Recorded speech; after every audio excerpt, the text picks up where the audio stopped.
বুড়ি জাদু ছুটতে যাবে, তখনই সাবু মাকাল ফলটি কেটে ফেলে।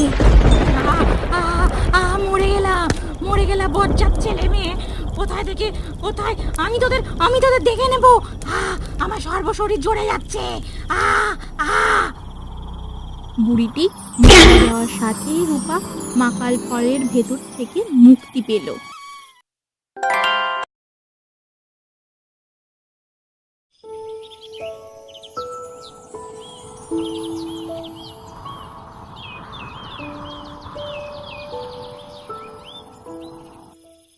নয়নাপুর গ্রামের পাশে ছিল একটা ঘন জঙ্গল। সেই জঙ্গলের ভেতরে ছিল একটি বড় মাকাল ফল গাছ। মাকাল ফলের ভেতর থেকে প্রতিদিন গুনগুন করে মায়াবী কান্নার আওয়াজে জঙ্গলটা যেন কেঁপে কেঁপে উঠত। গিন্নি, ও গিন্নি, আমি চললাম গো কাঠ কাটতে। হ্যাঁ, তুমি যাও। আমি বিনিকে দিয়ে তোমার খাবার তোমার জন্য পাঠিয়ে দেব। যাবার সময় খাবারটা তো সাথে করে নিতে পারি। রোজ রোজ দেরি করে বসাবে রান্না। মেয়েটাকে কষ্ট করে কি আর জঙ্গলে যাওয়া লাগে? হ্যাঁ হ্যাঁ হ্যাঁ, সব দোষ তো আমার। তুমি ভুলে একদিন খাবার রেখে যাবে, আর না হয় রান্না হবে না। এই সব দোষই তো আমার। আহ আহ আহ আহ। আচ্ছা আচ্ছা গিন্নি, এত খেপতে হবে না। সব দোষ আমার। আমি গেলাম, সময় মতো খাবারটা দিয়ে দিও।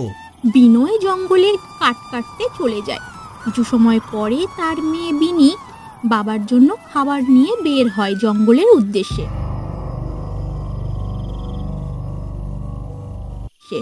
কিন্তু জঙ্গলটা অনেক বড় ও গভীর হওয়ায় বিনি জঙ্গলের ভেতরে পথ হারিয়ে ফেলে। এ মা, আমি তো জঙ্গলের ভেতরের পথ হারিয়ে ফেলেছি। এবার এবার বাবাকে খুঁজে পাবো কিভাবে? আহা হা হা, আমি এই জঙ্গল থেকে কিভাবে বের হব? হায় হায় হায়, আমি এই জঙ্গল থেকে কিভাবে বের হব? আর আর আর আমাকে যদি কোনো বাঘ ভাল্লুকে খেয়ে ফেলে, আমি আমি বাড়ি ফিরবো কিভাবে? বাবা, ও বাবা, তুমি কোথায়? আমাকে আমাকে নিয়ে যাও না বাবা, আমাকে নিয়ে যাও না। বিনি কাঁদতে কাঁদতে জঙ্গলের ভেতরে গভীরে হাঁটতে লাগলো। হঠাৎ সে তার আশেপাশেই কোনো একটা মেয়ের গুনগুন কান্নার আওয়াজ শুনতে পেল। কে কাঁদছো এই জঙ্গলে? আমার মতো কেউ কি এই জঙ্গলে বিপদে পড়েছো? আমার কথা শুনতে পাচ্ছো? কে কাঁদছো? সামনে এসো দয়া করে।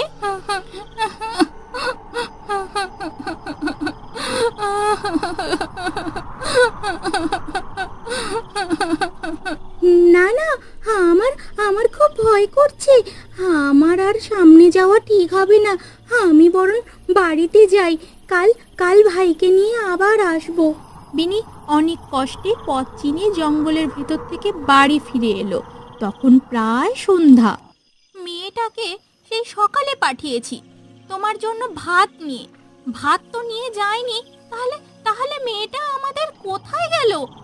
আহা, আমার মেয়েটার সাথে কিছু খারাপ হয়নি তো? গিন্নি, কিছুই তো বুঝতে পারছি না। জঙ্গলের প্রায় জায়গায় বিনিকে খুব ভালোভাবে খুঁজে এসেছি। মেয়েটাকে তো কোথাও দেখলাম না। মা, বাবা, তোমরা চিন্তা করো না। আমি কাল বোনকে সারা জঙ্গলে খুঁজবো।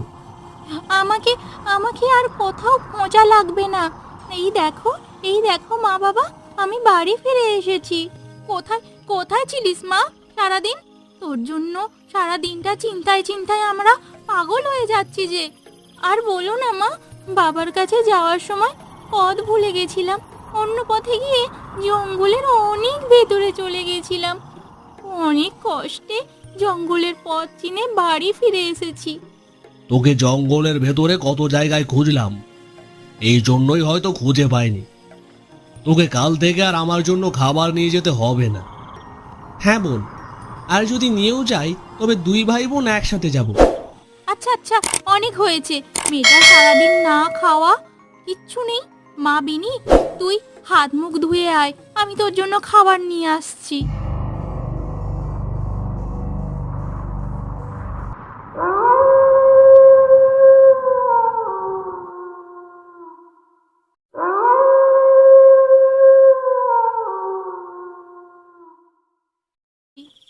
পরের দিন সকালে তাদের মা দুই ভাই বোনকে ডেকে বলল, বিনি, সাবু, তোরা দুই ভাই বোন মিলে আজ তোর বাবার খাবারটা দিয়ে আয়।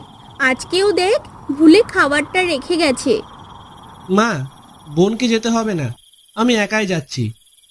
না ভাই, তোর একা যেতে হবে না, চল চল আমরা দু ভাই বোনে একসাথে যাই।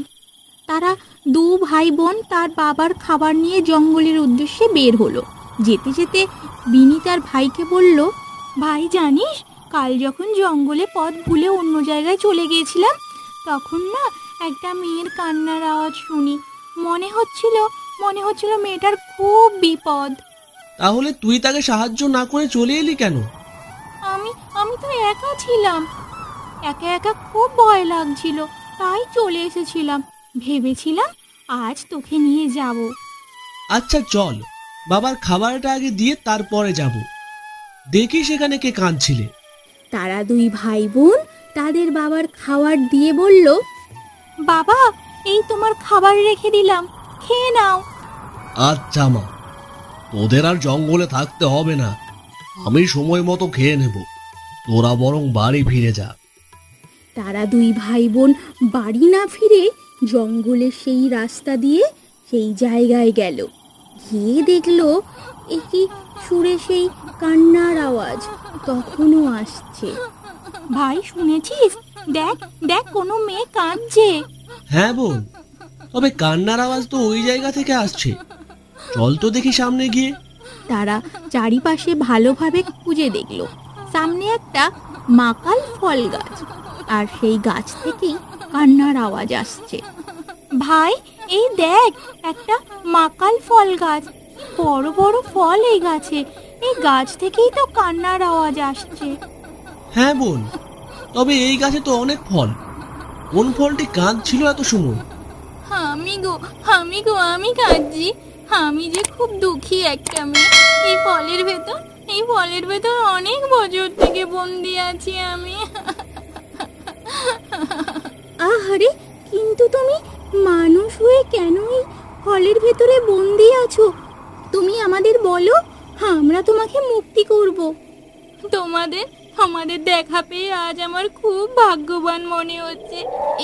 এই জায়গাটা এত জঙ্গলের গভীরে, এখানে এত বছরে কেউ আসেনি।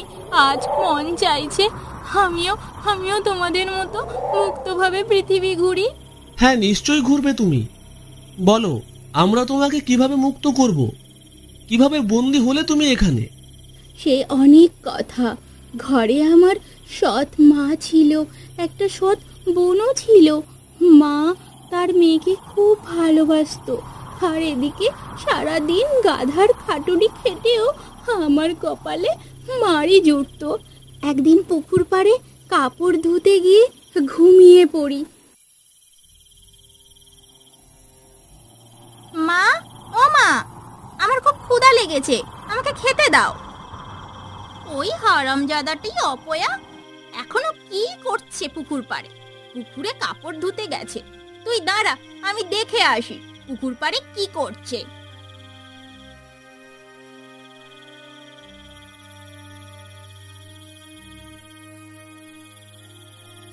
ওই হারামজাদি, ঘুটে কুড়ানি অপয়া, তোকে কাজে পাঠিয়েছি আর তুই এখানে পড়ে পড়ে ঘুমাচ্ছিস। রান্না কি তোর মরা মায়ে করবে নাকি? মা, কাপড় ধুতে এসে চোখটা একটু লেগে গেছিল, আমি এক্ষুনি গিয়ে রান্না বসাচ্ছি। তোর এই ঘুমানোর জন্য আজকে সারাদিন খাওয়া বন্ধ থাকবে? যা যা, আগে গিয়ে রান্না বসা। কিছুদিন পরে রূপাদের বাড়িতে একটা দুষ্টু বুড়ি আসে। মা, কেউ বাড়িতে আছিস? একটু সাহায্য কর মা। এই হয়েছে মরণ জ্বালা, প্রত্যেক দিন একজন না একজন ভিক্ষুক আসতেই হবে।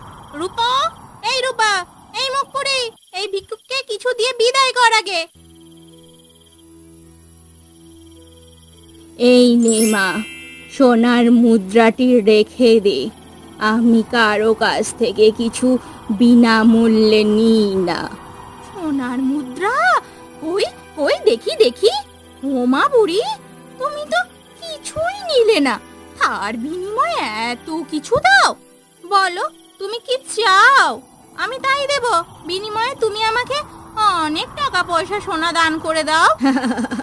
ভেবে বলছিস তো আমি যা চাইবো তাই দিবি? হ্যাঁ হ্যাঁ, আরে তুমি বলেই তো দেখো না।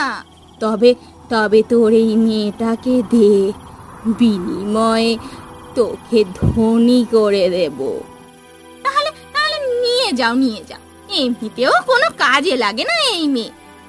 এরপর রূপার মা রূপাকে বুড়ির কাছে দিয়ে দিল, বিনিময়ে বুড়ি রূপার মায়ের কাছে সোনা দানা টাকা পয়সা দিল। আর আর সেই থেকেই এই দুষ্টু বুড়ি আমাকে মাকাল ফলের ভেতরে আটকে রেখেছে। আমার বয়স আর 2 দিন পরে 18 বছর পূর্ণ হবে। 2 দিন পরে বুড়ি আমাকে বলি দিয়ে অধিক শক্তির অধিকারী হয়ে যাবে। কি বলছো কি? তাহলে কি বুড়িকে না মেরে তোমাকে মুক্ত করার কোনো উপায় নেই? হ্যাঁ হ্যাঁ, এই মাকাল ফলটির গাছের নিচে একটা বড় মাকাল ফল আছে, যার ভেতরে বুড়ির প্রাণ ভোমরা। ফলটি যদি কেউ কেটে নষ্ট করে দেয় তবে তবে বুড়ি মারা যাবে। ভাই আর দেরি করা ঠিক হবে না, তুই তাড়াতাড়ি ফলটা বের করে ফেল। হ্যাঁ বোন, দাঁড়া তুই।